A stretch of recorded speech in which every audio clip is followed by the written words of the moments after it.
I remember my experience seeing the world of Genshin Impact from the advertisements and game trail.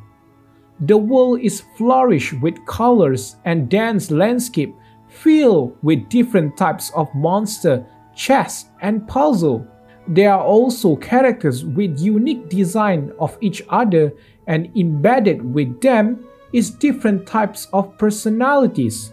Genshin was the game that I want, an anime game that I can dive into for many hours without the feeling of boredom. However, there is one thing that has been upsetting me the most when a new patch comes along. It is one of the core substance of RPG that Genshin fails to deliver, even though on the surface it has so many potential. The lack of nuance and care for the presentations of this aspect is what bothers me, despite believing they will someday deliver the best, but it never happens. The prospect I'm currently talking about right now is Genshin Impact story, a wasted potential that could have been amazing.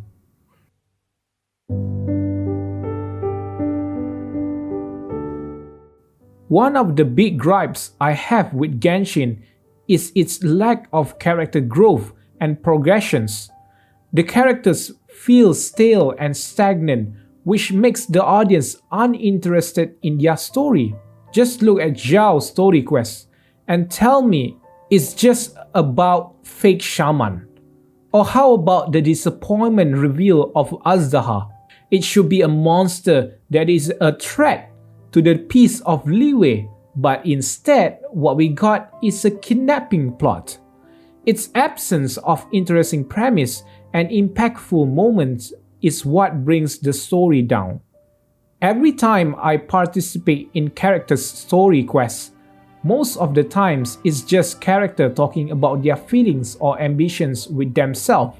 They are mostly feel like an archetype or waifu or husbando instead of a person I truly care about. There is no feeling of progressions or evolutions of the character throughout the narrative. For instance, I personally just don't find congenial about Ayaka and her story with Tsubaki or her mother. In fact, we never even seen her mother, so why should I care about it all? It's all about talking, and they never show us the actions on what they say. At the end of the day, all these characters will kiss our perfect hero by default. So there is no changes in the story and also the developments of their character. Speaking of our hero, the Traveler barely speaks, even though they clearly have a voice actor for it. Almost all of the lines are from Paimon explaining the plotline. This hinders a lot of moments that could have been great if we see the reactions of our MC. Moments such as Aether meeting with Lumine, or the sensations of fear-mongering after confrontations with the death of Signora by the Electro Archon. Those cutscenes could be significantly improved by seeing our MC speak and share his thoughts.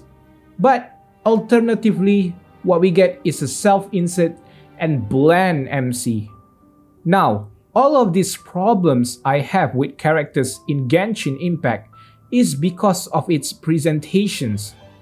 What I mean is that they already have a great backstory and complex personalities embedded in their lores and history.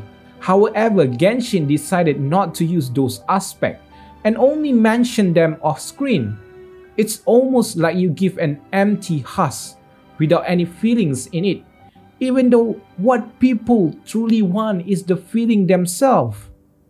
That's what I personally think about the character development with Genshin Impact.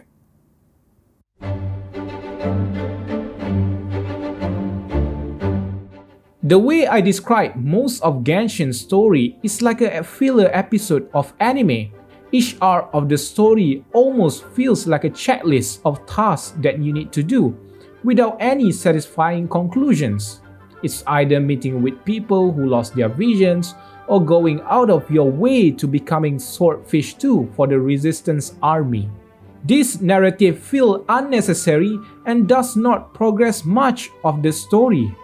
Not to mention, with the existence of festival or seasonal patches, it's more apparent how meaningless it is the narrative to the main story.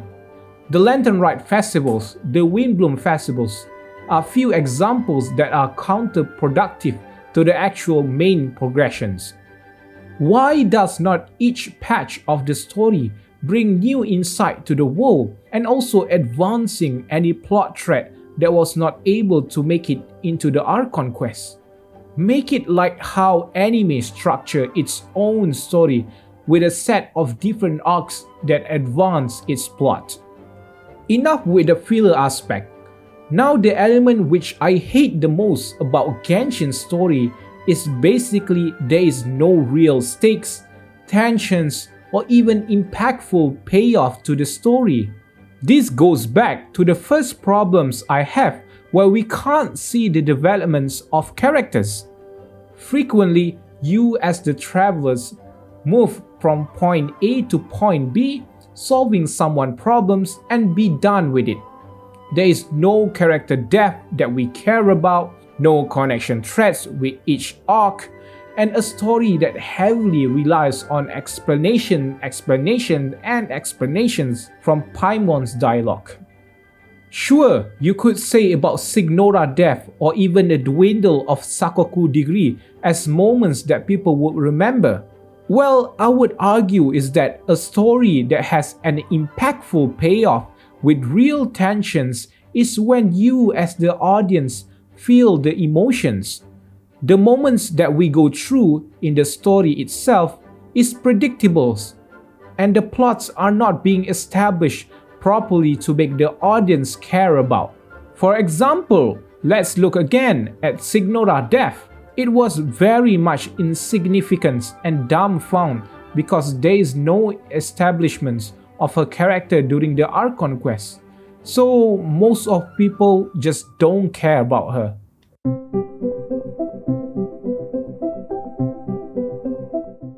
As I mentioned previously, most of the narrative that is being played is deficient in their explanations. As what most people would say, Genshin's story tells but does not show.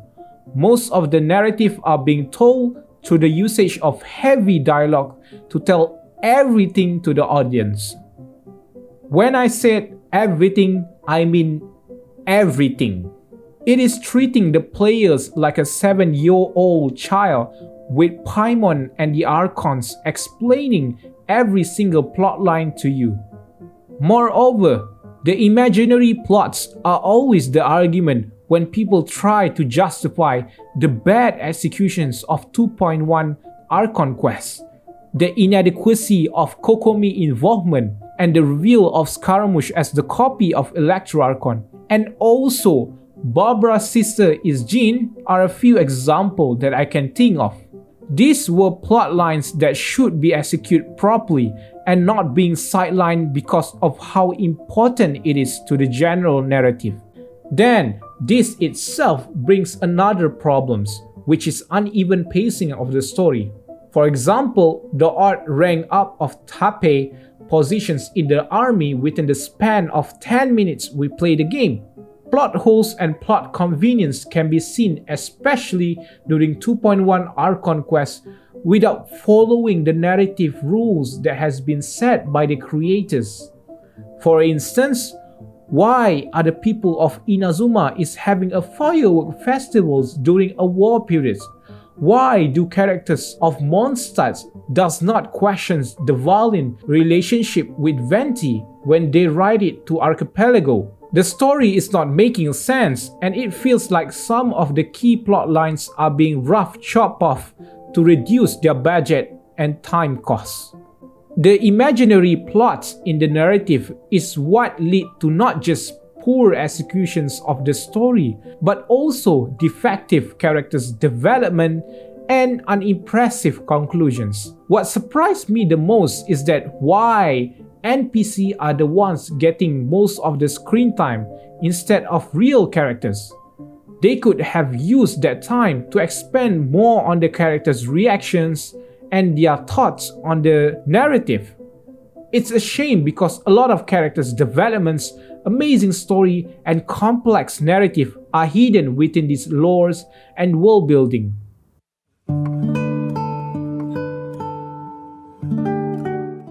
You might be thinking, why is this guy hate so much everything about Genshin's story?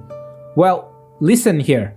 Although with all the problems I have mentioned, I still personally love some of Genshin narrative.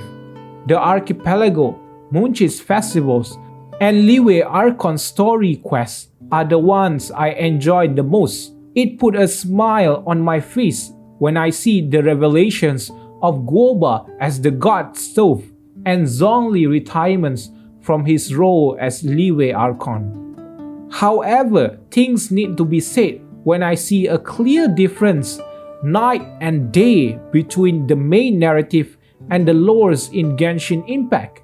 That's why I see so much potential are being thrown out because of how amazing the lores and the world building is it. Just look at Signora's love backstory as the Crimson Witch, or how about Zhao impending grief after the death of all the other Yaksha. There are deeper themes and complex narrative being played here. Within this muddy sense, there are gems of great passionate stories from Genshin Impact. It's a major disappointment to see a game that I have been playing since early release of Genshin Impact, and the story does not improve in terms of its quality writing. I hope this video will help to explain some of the problems I have with Genshin's story, and I also hope there will be improvement in Genshin's story in terms of their quality writing and also characters developments.